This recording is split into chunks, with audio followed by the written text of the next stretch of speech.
Hi, everybody. This is Warren Herman. So today I want to share with you something interesting about discerning your vocation.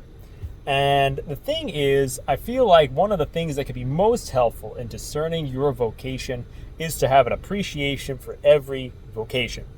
And the reason why I'm saying this is because sometimes you can feel like, you might be drawn toward a vocation because you don't like some of the things that are going on in the other vocation. You might say, okay, I want to be a priest because I don't want to have kids. Or I want to have kids because I don't want to be alone and be a priest. You could have these different motivations that can kind of pull you in different directions. And I think the thing is, you got to be able to find the beauty in each vocation. And today what I'm going to do is I'm going to talk about, seeing the beauty of family life. And something that it's something I wanted to talk about because I saw the other day, there was this father in a restaurant. He was kind of patting his little girl on the back. And sometimes, there are moments when you see you see these things, you can realize that there's a beauty to caring for children. And it's something that you can realize, that there's this beauty to it. And also today, I also saw somebody in Mass who had, they had some type of an intellectual disability of some kind. And it's interesting to see that person caring for them.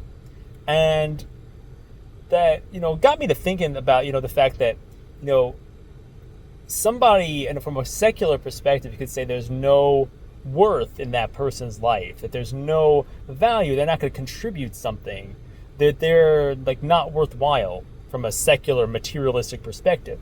But the thing we have to remember, I think, is that there are many times in our lives that we ourselves seem worthless. In fact, even more worthless in a secular sense and in a real sense than we seem. If somebody was secularly going to look at someone who has a disability and say, okay, they're not worth anything, but we can look at ourselves in a true sense, is what I'm saying, and say we're truly worthless because we sin. We truly choose to do wrong, and there are times that we have gone truly astray. And obviously, I'm not saying we're worthless in a kind of a judgmental, bad sense, but I'm just saying, trying to get us to look at the fact that sometimes when we look at certain lives and paths through life, we can kind of start to think that things we do are meaningless. Somebody might say, okay, I don't want to be a father because I'm going to do lots of meaningless things. I'm going to try to raise my kids in the faith. I'm going to try to be kind to them. That they're just going to think that I don't love them. I'm going to work really hard for them. They're just going to think I went to work and I don't love them. And I'm going to do all this work trying to get them to stay in the faith, and they're just going to abandon the faith, and they're just going to go to hell. Why should I bother to waste my time raising kids?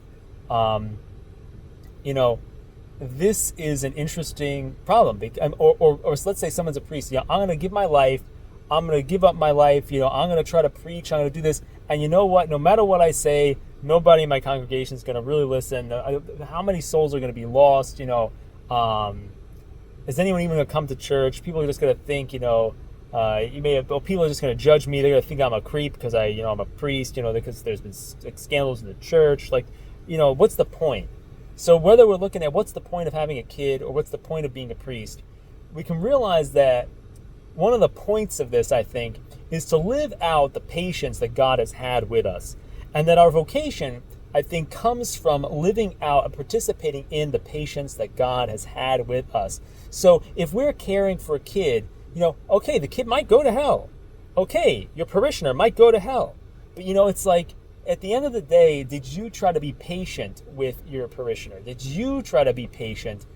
Because God was patient with you to call you to the privilege of having a kid, or the privilege of being a priest, or being a religious brother, or being a religious sister. God was patient enough with you and all the challenges that you went through in your life. So the thing I think about vocation now is this thing of how does the vocation allow me to be patient with others in the same way God has been patient with me? And I think that's what I'm trying to look at, because sometimes we can look at these vocations as meaningless. It's a meaningless thing to be a religious brother and pray for everyone, pray for everyone, pray for everyone. Nobody's going to take advantage of those graces. Is this doing anything? I'm wiping my kid's butt. I'm doing this. I'm feeding them. They still hate me. They don't do anything. Is it doing anything? And that's the thing, I think, where we have to have this faith, hope, and love has to be the substance. And I've heard it said that we cannot persevere in the monastic vocation without faith. But I think we can't persevere in any vocation without faith, because we don't always see the results. We don't always see the results. And so that's, I think, an important thing to remember, that there is, when we're seeing these seemingly meaningless toil, we're going to have to see it as a way of living out the patience that was given to us, and also to be able to find the beauty. So it's also looking, I saw today there was a little kid who was just so cute, a little baby. I'm realizing that devotion, that natural devotion that we have to cute little babies is good. And it's good to have cute little babies. Babies are nice. And the thing is that we want to understand the beauty of, being a priest, the beauty of being a parent, the beauty of all these things, and to see meaning in the suffering, in the suffering of it.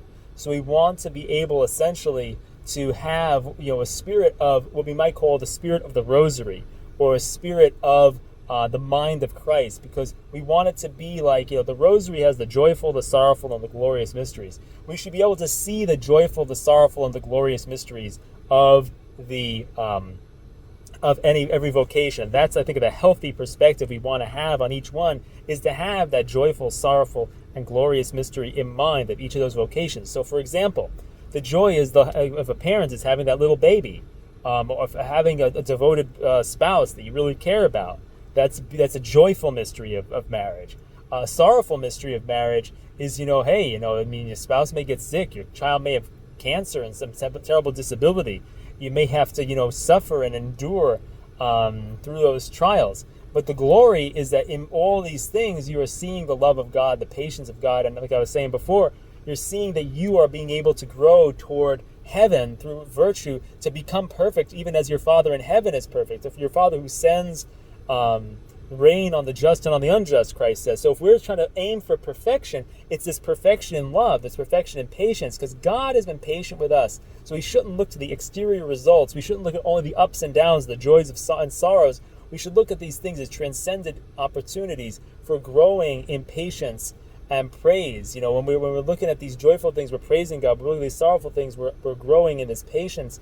So we see this transcendent meaning that these vocations are preparing us for heaven.